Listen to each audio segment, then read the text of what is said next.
आहे लक्ष सगळ्यांचं? इंग्रजीमध्ये रिकाम्या जागा भरण्यासाठी बऱ्याचदा अशा प्रकारचे प्रश्न येतात. मग त्यावेळेला आपली गडबड होते. इथं विल येणार का विल बी येणार, विल येणार का विल बी येणार, यासाठी एकदम साधा आणि सोपा नियम मी तुम्हाला आज सांगणार आहे. विल आपण कधी वापरतो, कोणता काळ दाखवण्यासाठी? मोठ्याने सांगा. भविष्यकाळ. बरोबर. विल म्हणजे भविष्यकाळ. विल कधी येतो? जेव्हा क्रियापदाचं साधं रूप येतं. साधं रूप म्हणजे उदाहरणार्थ वर्क, रीड, लिसन, स्पीक, ज्याला काही प्रत्यय नसतो किंवा काही नसतं. कळतंय का?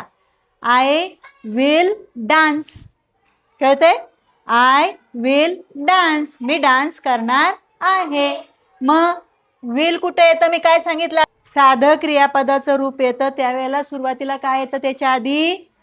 विल. आता इथं बघा, आय विल ॲट होम होऊ शकतं? नाही. We will travel. ट्रॅव्हल म्हणजे काय करणे? बरोबर, मोठ्याने बोला.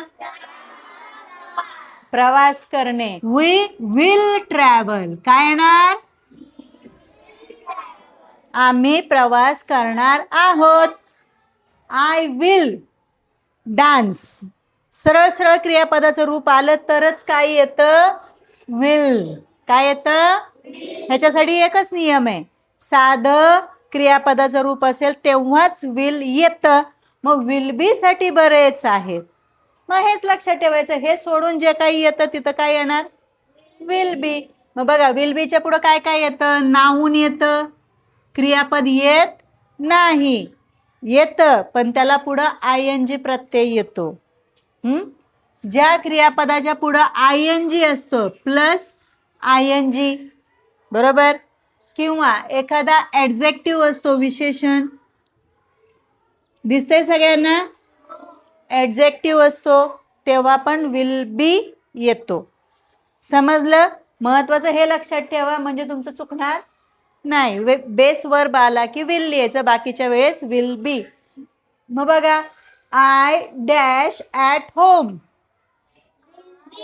Very good. काय येणार? Will be. कारण इथं बेस वर्ब आलाय का?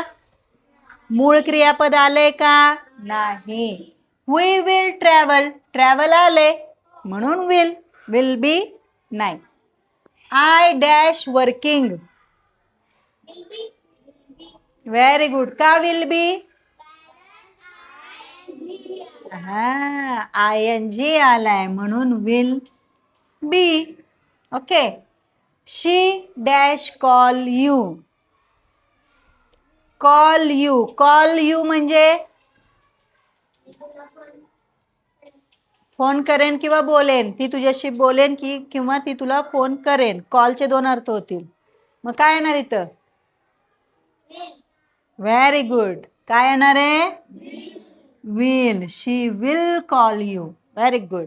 आता शेवटचं तुम्ही सांगायचंय कमेंट करून. आवडलं सगळ्यांना?